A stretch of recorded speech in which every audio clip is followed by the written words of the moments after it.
السلام علیکم ورحمۃ اللہ وبرکاتہ۔ الحمد للہ رب العالمین واشہد ان لا الہ الا اللہ وحدہ لا شریک لہ واشہد ان محمدا عبدہ ورسولہ صلی اللہ تعالی علیہ وآلہ وسلم۔ اعوذ باللہ من الشیطان الرجیم، بسم اللہ الرحمن الرحیم۔ ولا يحل لكم أن تأخذوا مما آتيتموهن شيئا إلا أن يخافا ألا يقيم حدود الله فإن خفتم ألا يقيم حدود الله فلا جناح عليهما فيما افتدت به تلك حدود الله فلا تعتدوها ومن يتعد حدود الله فأولئك هم الظالمون۔ معزز اور موقر ناظرین و ناظرات، سلسلہ تفسیر قرآن جو شعبہ دعوت و تبلیغ جماعت المسلمین محصلہ کے زیر اہتمام انجام پا رہا ہے، اس مبارک پروگرام میں آج کے درس میں سورہ بقرہ کی آیت نمبر 229 کا آخری حصہ پیش کیا گیا ہے۔ اللہ تعالیٰ نے اسے فرمایا ہے کہ تمہارے لیے حلال نہیں ہے کہ تم لو اس میں سے جو تم نے ان کو دیا ہے کچھ بھی، مگر یہ کہ اس بات کا خوف اور ڈر ہو کہ وہ اللہ تبارک و تعالیٰ کی حدود کو قائم نہیں کر سکتے۔ پس اگر وہ ڈرے خوف کھائیں میاں بیوی کہ اللہ کے حدود کو قائم نہیں کر سکتے ہیں، تو عورت کے لیے کوئی حرج نہیں ہے کہ وہ کچھ پیسہ دے کر، کچھ عوض دے کر کے اپنے آپ کو آزاد کر لے۔ یہ اللہ کی حدود ہیں، ان سے تجاوز نہ کرو۔ جو اللہ تعالیٰ کی حدود سے تجاوز کرے گا ہی ظالم ہے۔ گزشتہ درس میں اس آیت کے ابتدائی حصہ کی تفسیر کرتے ہوئے آپ کو بتایا گیا تھا کہ اسلام میں وہ طلاق جس میں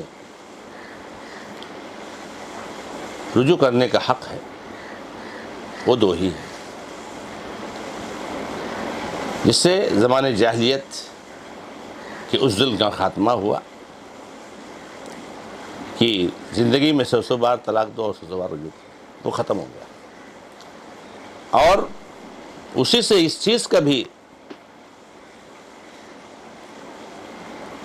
کی بھی وضاحت ہو گئی اور اس حکم کو بھی بیان کر دیا گیا کہ نہیں، طلاق میں ہو سکتا ہے آدمی سے غلطی ہو جائے غصے میں، تو اگر کوئی 2-3 مرتبہ 3 مرتبہ ایک ہی مجلس میں طلاق دے دیتا ہے تو اس سے بیوی حرام نہیں، کیونکہ اسلام جو چاہتا ہے کہ رشتہ کو قائم رکھے، گھر اجڑنے نہ پائے۔ یہاں پر آپ نے اس کے گھر کو بغیر کوئی مہلت دیے اجاڑ دیا، نہیں، اسلام اس کو قبول نہیں کرتا۔ اس لیے اگر ایک مجلس میں ایک سے زائد طلاق دے دی گئی ہے تو ایک مانی جائے گی، اس کو رجوع کرنے کا حق۔ اب اس کے بعد اسلام کہتا ہے کہ اگر 2 طلاق ہو گئی ہے، اگر آپ کو رجوع کرنا ہے تو رجوع کر لیجئے احسان کے ساتھ، بھلائی کے ساتھ، اور نہیں کرنا ہے تو طلاق دے دیجئے اور عزت کے ساتھ رخصت کر دیجئے۔ اب یہاں اسلام یہ ہم کو حکم دیتا ہے کہ تم نے جو ان کو مہر دی، اس مہر کا لینا قطعاً جائز نہیں۔ ہاں، شوہر اپنی بیوی کو جو مہر دیتا ہے، جب وہ طلاق دے گا تو اس کو واپس نہیں لے سکتا۔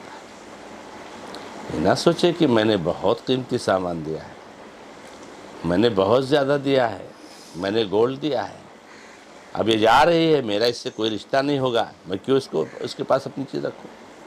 نہیں، مہر جو ہے اس کا حق ہے، کچھ بھی واپس نہیں لے سکتا ہے۔ اور مہر تو ہے وہ ہے ہی۔ اگر آپ نے کچھ گفٹ دیا ہے عورت کو، کچھ ہدیہ اور تحفہ دیا ہے بیوی کو، چھوٹی چیز دی ہو یا بڑی چیز واپس نہیں لے سکتے. واپس لینے کا حق آپ کو نہیں ہے. تو مہر بھی واپس نہیں لے سکتے، وہ عورت کا حق ہے. اور کوئی بھی گفٹ اور ہدیہ آپ نے دیا ہے گولڈ کی شکل میں، پراپرٹی کی شکل میں، کیش کی شکل میں اور کسی سامان کی شکل میں، آپ کو واپس لینے کا حق نہیں ہے. اس لیے کہ جب ہدیہ کوئی دے دیتا ہے تو جس کو ہدیہ دیا گیا ہے اس کا مالک ہو جاتا ہے. اور اللہ کے نبی علیہ السلام نے فرمایا ہدیہ دے کر، گفٹ دے کر گفٹ کو واپس لینے والا نعوذ باللہ ایسے ہی ہے جیسے کتا الٹی کر کے اپنی زبان سے چاٹتا ہے. نعوذ باللہ، خود ہی الٹی کرتا ہے اور خود ہی زبان سے چاٹتا ہے. خود ہی ہدیہ دیا اور خود ہی اس کو واپس لیتا ہے. اسلام میں جائز نہیں. تو اس لیے اللہ نے کہا کہ تمہارے لیے حلال نہیں ہے کہ تم کچھ بھی جو تم نے اس کو دیا ہے واپس لے لو. اسی طرح آپ نے اگر شادی میں کچھ خرچہ کیا ہے، بہت زیادہ خرچہ کیا ہے، آج جو خرچ کیے جاتے ہیں اسراف اور فضول خرچی کے ساتھ، وہ بھی آپ نے خرچ کیا ہے، وہ لڑکی والوں سے مانگنے کا حق نہیں ہے کہ میں نے اتنا خرچہ کیا. کچھ بھی نہیں لے سکتے ہو آپ. تو اللہ تعالیٰ نے منع کر دیا، یہ نہ سوچیے آپ. اور پھر اللہ رب العزت نے فرمایا کہ ہاں ایک شکل ہے، ایک صورت ہے کہ اگر اس بات کا ڈر ہو کہ میاں بیوی سکون سے نہیں رہ پائیں گے اور اپنے حقوق کو ادا کرنے میں کوتاہی کر جائیں گے، چونکہ دونوں میں محبت نہیں ہے، دونوں میں میل جول نہیں ہے، دونوں میں انڈرسٹینڈنگ نہیں ہے. تو اگر ایسا معاملہ ہے اور بیوی چاہتی ہے کہ وہ اپنے آپ کو شوہر سے آزاد کر لے، شوہر نہیں طلاق دے رہا ہے، تو بیوی کو خلا لینے کا حق ہے. اس کو بولتے ہیں خلا. اسلام نے جیسے ایک مرد کو طلاق کے ذریعہ اپنی بیوی سے آزاد ہو جانے کا حق دیا، ایسے ایک عورت کو خلا کے ذریعہ اپنے شوہر سے آزاد ہونے کا حق دیا. ایسا نہیں ہے کہ شوہر اپنی بیوی کو طلاق نہ دے اور جیسا چاہے معلق رکھے، لٹکائے، جیسا چاہے. نہیں. اگر عورت کو نہیں جم رہا ہے، عورت پر ظلم ہو رہا ہے، عورت پر زیادتی ہو رہی ہے، عورت کو نہیں زندگی راس آ رہی ہے، وہ خلا لے سکتی ہے. وہ اپنے شوہر سے مطالبہ کرے گی خلا کا. شوہر دو گواہوں کی موجودگی میں اس کو چھوڑ دے. اگر شوہر خلا نہیں دیتا ہے تو جماعت جو امیر ہیں، امیر وقت قاضی، وہ اس کو خلا دے دیں گے، اس کو جدا کر دیں گے. اور ایسی صورت میں عورت کو مہر واپس کرنا پڑے گا.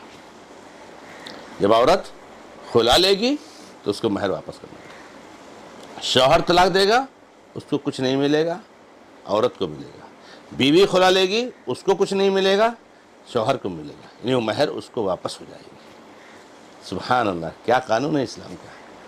انصاف دیکھیے، ہر ایک کے جذبات کی قدر دیکھیے. بیوی کو طلاق دے رہا ہے، بہت غمگین ہے بیوی، تو مہر نہیں واپس لے سکتا ہے، وہ اس کا حق ہے. شوہر سے خلا لے رہی ہے، شوہر غمگین ہے، میری بیوی مجھے چھوڑ رہی ہے، تو اس کو مہر واپس کرنا پڑے گا. اسی کو اللہ تعالیٰ نے فرمایا کہ کوئی حرج نہیں کہ وہ کچھ معاوضہ دے کر کے مہر یا اس کے علاوہ اور کچھ چیز یا اس سے کم، اس سے زیادہ، جس پہ اتفاق ہو جائے وہ لے لے. اللہ نے آخر میں فرمایا تلک حدود اللہ، یہ اللہ کی حدیں ہیں. یہ نظام، یہ قاعدہ، یہ قانون، یہ جو ہے یہ کیا ہے؟ اللہ کی حدود ہے. یہ کوئی حلوہ نہیں ہے آپ ان کی مخالفت کریں.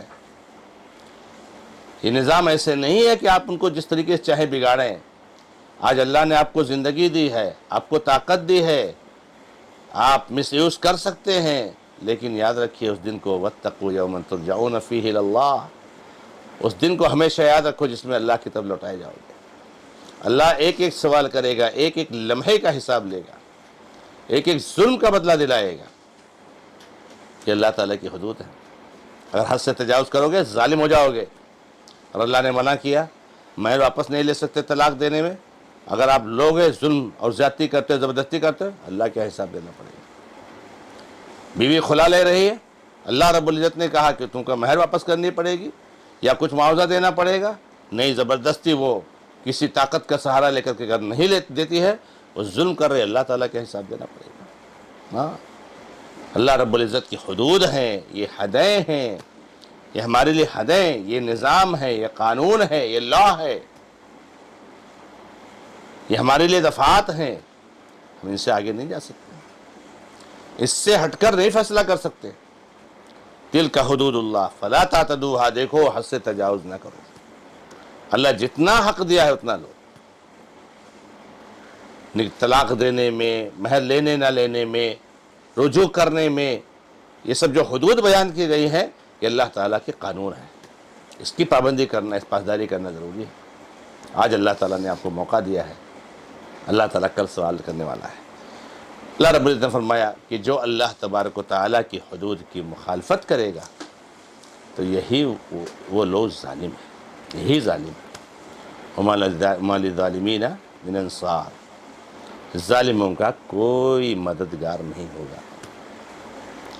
ہر مظلوم کو اس کا حق دلایا جائے گا, ہر مظلوم کو اس کے ظالم سے اس کا بدلہ دلایا جائے گا. لَتُوَدَّنَّ الْحُقُوقُ إِلَىٰ أَحْدِهَا, حق کو, صاحب حق کو پہنچا کر رہے گا اللہ رب العزت, سب کو اس کا حق دلائے گا. یہاں نہیں دو گے, قیامت میں دینا پڑے گا. اور وہاں نیکیاں اور برائیاں ہیں, جس پر ظلم کیا ہے اس کو نیکیاں آپ کی اٹھا اٹھا کر دے دی جائیں گی, یہاں تک کہ نیکیاں ختم ہو جائیں گی تو آپ کے اوپر اس کی برائیاں لاد دی جائیں گی, پھر گھسیٹ کے جہنم میں ڈال دی جائیں گی. تو ظالم ہیں وہ لوگ جو اللہ تعالیٰ کی حدود سے تجاوز کرتے ہیں. یعنی یہ پابندی ہے اور یہ تاکید ہے کہ ہمیں اور آپ کو نظام طلاق کی پابندی کرنا ضروری ہے. آج ہمارے جو بھائی طلاق دیتے ہیں, ذرا نظر ڈالیں اس پر. آج مسلمانوں کی کتنی طلاقیں اس نظام کے تحت ہوتی ہیں. بڑے بڑے مرکز اور دارالعلوم ایک مجلس میں 3 4 طلاق دی ہوئی کو ایک مان کر کے ڈائریکٹ بیوی کو شوہر سے جدا کر دیتے ہیں, رجوع کا حق ختم کر دیتے ہیں. ان سب کو ہوش کا ناخن لینا چاہیے اور اللہ کا خوف کھانا چاہیے, اللہ کی کتاب کو پڑھنا چاہیے, اللہ کے نظام کو فالو کرنا چاہیے, ورنہ ظالم ہو جاؤ گے. ظلم کرنے والے لوگ ہیں جو اللہ رب العزت کی حدود سے تجاوز کریں, اللہ تعالیٰ کے قوانین کی پاسداری نہ کریں, اللہ تعالیٰ کے قوانین کی نافرمانی کریں, تو اللہ تعالیٰ نے کہا کہ یہ لوگ ظالم ہیں.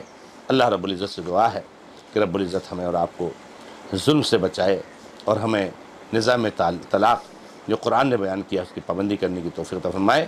هذا ما عندي والله تعالی عالم والحمد لله رب العالمین وصلی اللہ علی محمد وسلم تسلیما کثیرا. والسلام علیکم ورحمۃ اللہ وبرکاتہ.